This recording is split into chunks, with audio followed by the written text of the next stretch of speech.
Today we're going to talk about satellite motion. We've looked at circular motion and Newton's fundamental or universal law of gravitation. And we're going to basically put those two together today because it's the gravitational force that allows satellites to remain in a stable orbit around the Earth or any heavenly body for that matter. So the first thing we're going to look at is explain what determines the tangential speed of a satellite in order for it to remain in orbit. And then second, we're going to look at some different types of orbits, circular orbits, elliptical orbits, geosynchronous orbits. And why would one orbit be useful versus another in terms of at least man-made satellites? And then we're going to use some formulas to calculate satellite speed and the period. The period is the amount of time it takes for the satellite to make one rotation around the Earth. All right, so what is it that actually keeps a satellite up in orbit?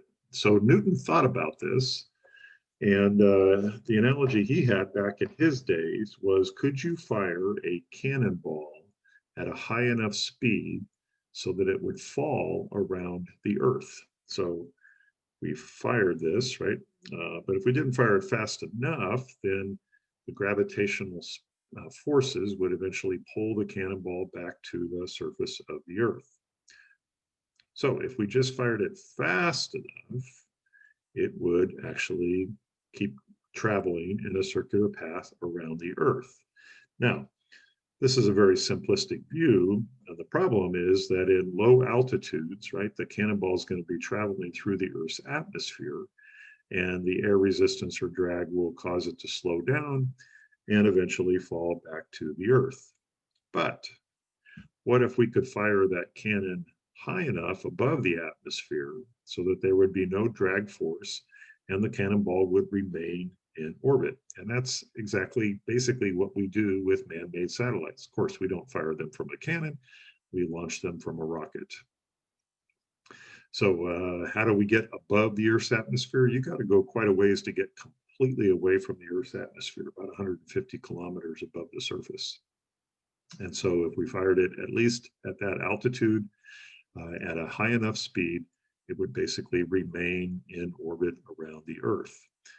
Now, one of the common misunderstandings with satellite orbits is that, yeah, they must have a rocket or booster to keep it up there. And once you get it up to the correct altitude at the correct speed, it will basically stay in that orbit forever.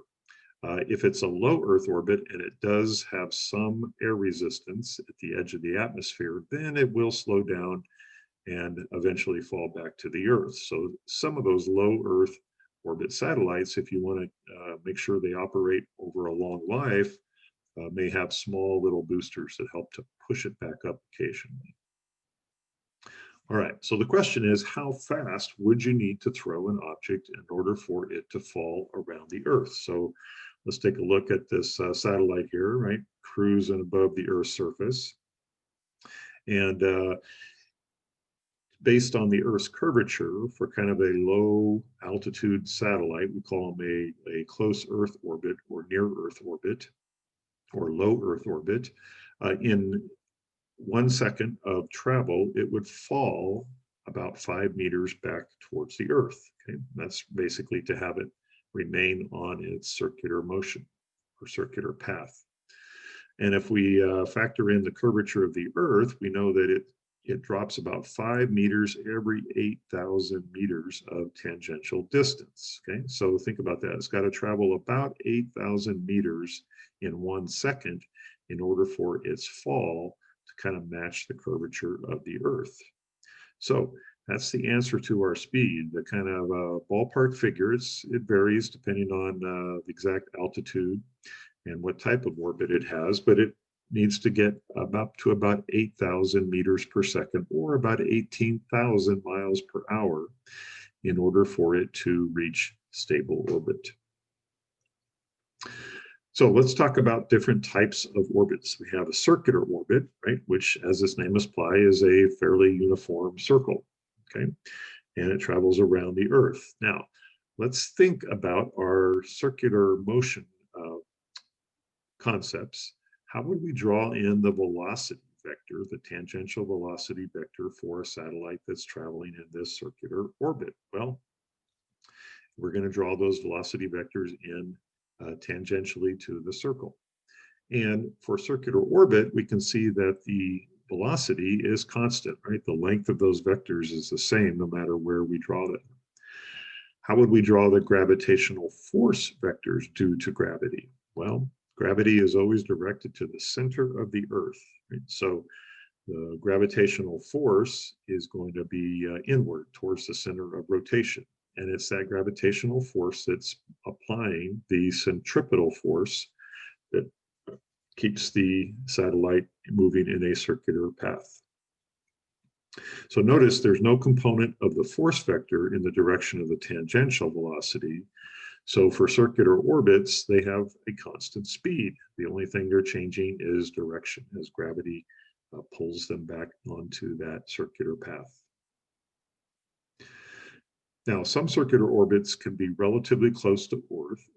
This is what we call low Earth orbit. So the space station, for example, is a low Earth orbit. And these have a period or time to revolve around the Earth of about 90 minutes. Matter of fact, if you go out on a summer night with a clear sky away from a lot of light pollution of cities, and you look up into the sky, you might see a faint star that appears to be moving overhead. And if you sit there long enough and watch that star, it'll disappear over the horizon. But about 90 minutes later, you will see that same star travel over again. Guess what? It's not a star, it's a satellite. You can actually see satellites with the naked eye passing overhead. These are larger satellites that the sunlight is going to reflect off of them. That's why we can see it.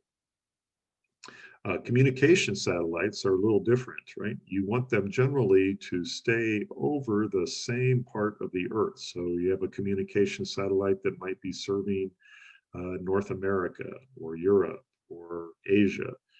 So you want to kind of park it above the Earth. Now, you can't just park it, right, because the Earth is turning.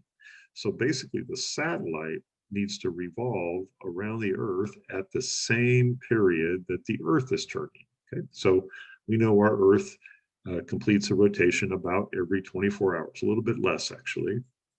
So the satellite has to have the same period. So you can see the animation here. I've tried to have that outer satellite rotating with the Earth.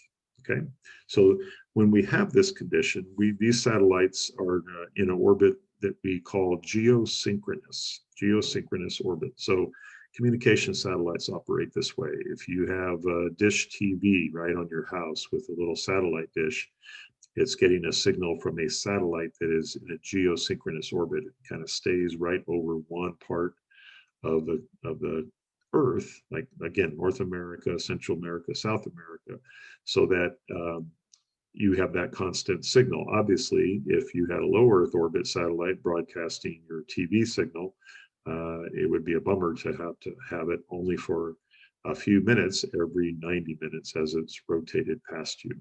So these are very useful orbits, geosynchronous orbits. Now let's look at the other type of orbit, an elliptical orbit. And the name elliptical, right, comes from its shape. You can see it's not a perfect circle. There are portions of its orbit where it will be closer to the Earth, and then portions of its orbit where it is farther away from the Earth. So it travels in an elliptical path. Now it will do this, right, so that if the speed when it's close to the Earth is greater than that 8,000 meters per second, then it's going to kind of overshoot the circular path. However, as it moves away from Earth, gravity is going to be pulling it back. So let's see what these vectors would look like, right? The velocity vectors in this case, there we go. The velocity vectors in this case are not constant. It has its greatest velocity when it's closest to the Earth, and then it slows down as it moves away. Its slowest velocity will be when it's farthest away from the Earth, as shown here. Now, my little animation has it coming to a complete stop. Couldn't get it to do that perfectly. It wouldn't do that, but it will slow down to its lowest speed at that point. Notice the gravitational force vectors. They're the greatest when it's closest to the Earth, right? Newton's law of universal gravitation tells us that, and the least when it's farthest away from the Earth. But notice on the sides here, or think of it as the sides of the orbit, when it's moving away from the Earth, the gravitational force has a component that's going to be in the opposite direction of the velocity. So that's what's going to begin to slow it down. When it starts to fall back towards the Earth, the gravitational force has a component that's in the same direction as the velocity. So it's going to accelerate back there. So satellites that have elliptical orbits are going to go through this cycle of accelerating as they come closer to the Earth and then decelerating as they move further away from the Earth. So in this case, the gravitational force affects both the speed and the direction of the orbit. Now, why are elliptical orbits useful? Well, because they come close to the Earth and still a relatively short cycle, but typically these are polar orbits. We call them polar because rather than rotating around the they rotate north to south rather than around the equator. They go north to south. Okay, so if you can picture that in your mind, the satellite's going around the poles while the Earth is turning. So every rotation of the satellite is going to sweep by a different part of the Earth. So these satellites are very useful for monitoring and surveillance. So if you think of spy satellites, this is typically the types of orbits that the military uses so that once a day, they can at least get a picture of pretty much every part of the Earth. They also have satellites that they can kind of maneuver and park over a particular area if they want to just monitor that closely. Here's another interesting application of satellites that we all benefit from. We just actually take for granted, right? In our cell phones today, we have little GPS receivers. But what does GPS stand for? It's Global Positioning System. And it's made up of a network, or we call it a constellation of 24. These are kind of medium Earth orbit satellites.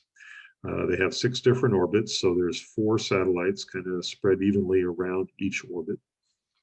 And the system uses timing information from the satellites. So they have very precise clocks on them. And based on the time it takes for that signal to reach your phone, they can tell how far away we are from any one of these 24 satellites. They do have to be kind of in a direct line of sight or viewable. So the minimum in order to secure your position, you have to have 3 satellites that you can have a direct line to.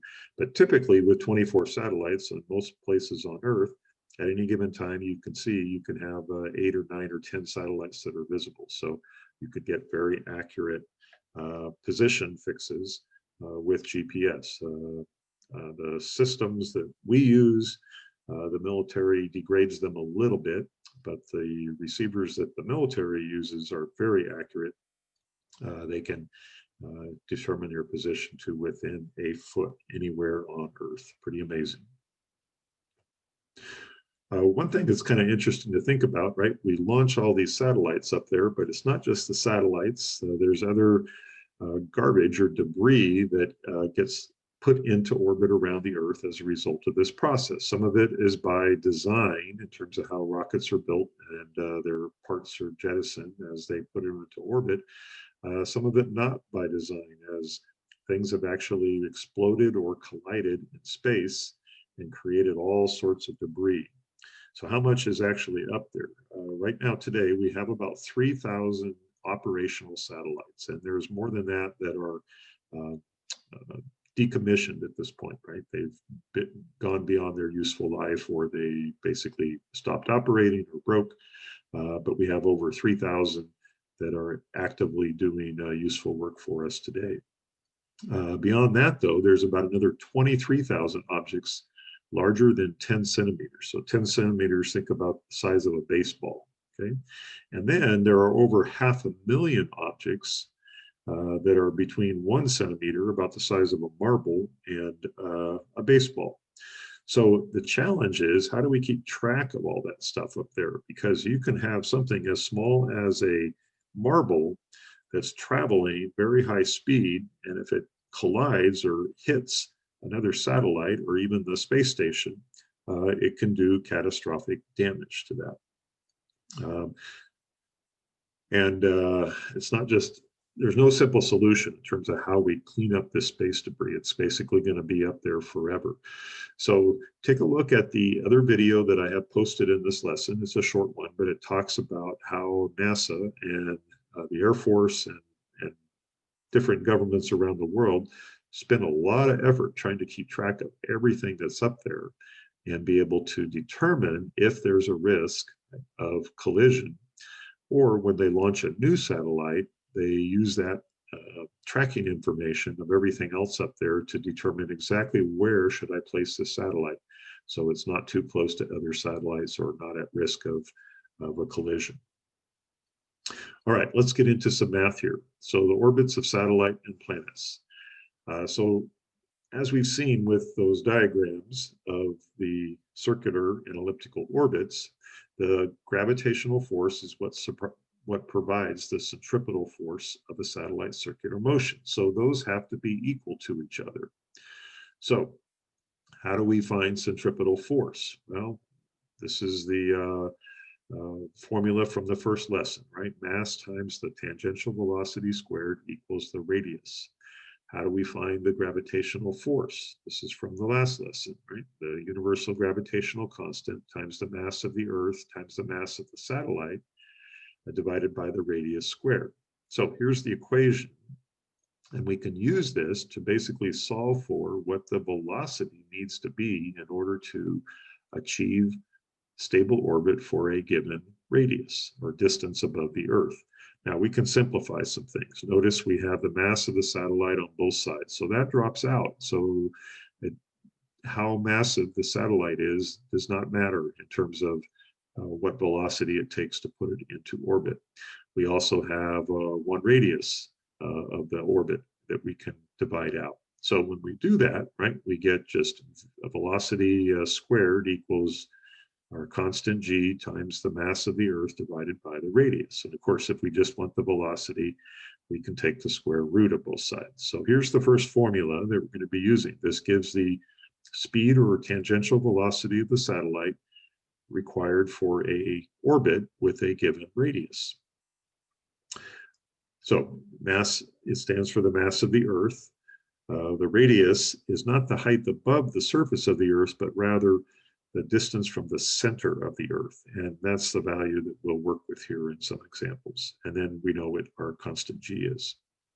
Now, here's another formula. I'm not going to go through the steps to derive this, but this gives us the period of the satellite in seconds. So how many seconds does it take to go make one revolution around the Earth in its orbit? So you notice it depends on the same parameters, right? The radius of its orbit, the mass of the Earth, and the universal constant, but just in a different expression. All right, so let's go through a couple examples and see if we can get some practice using these formulas. Let's find the International Space Station's orbital speed and period. Okay, so International Space Station is in what we call a low Earth orbit. It's about 420 kilometers or about 260 miles above the Earth's surface. So if we add that to the Earth's radius, we get this radial orbit of about 6.77 times 10 to the sixth.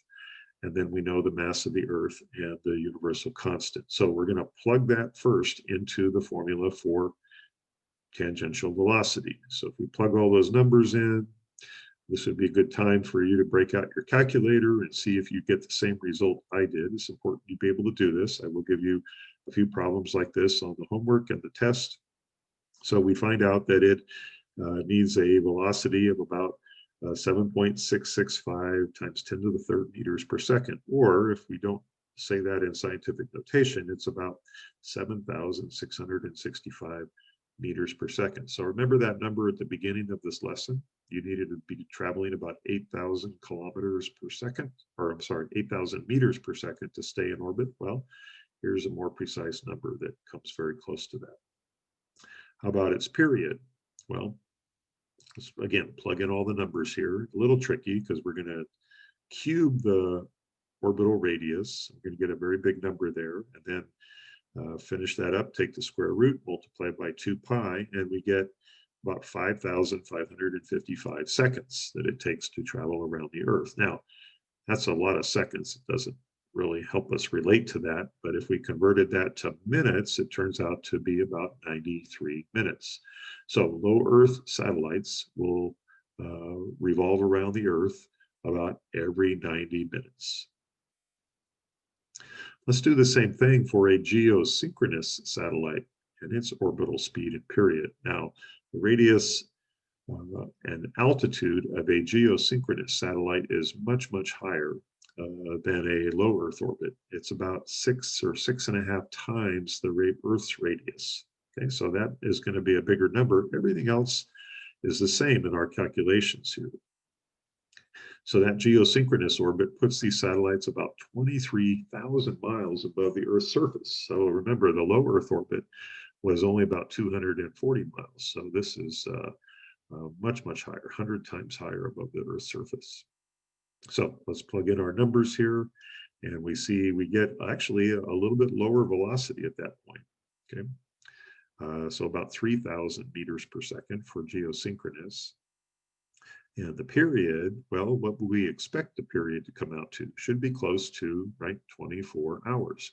Because, again, a geosynchronous orbit needs to match the time it takes for the Earth to make one rotation. That's what allows it to stay above the same portion of the Earth. So let's plug in our numbers here, and we get about, 86,000 seconds here for our period, which if we convert that gives us a time of about 23 hours and 56 minutes. So very close to the time for one rotation of the Earth. So here's a picture that kind of attempts to show the difference, right, between those two cases. So the red path is a low Earth orbit, kind of what the space station does. And then the blue path shows a geosynchronous satellite. Now, the orbits and the Earth, size of the Earth, are pretty much drawn to scale here. Okay, and I tried to do that as accurate as I could in the slides here.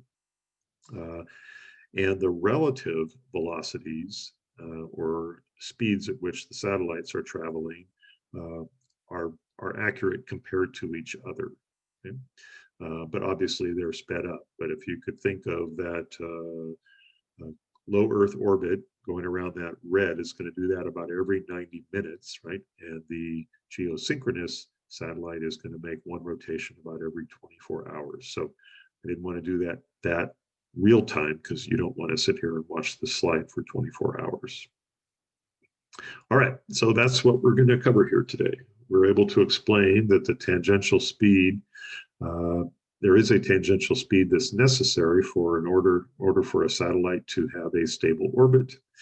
We know the difference between a circular and elliptical orbit, and we know how to use formulas to calculate the satellite speed and period. All right, that's it.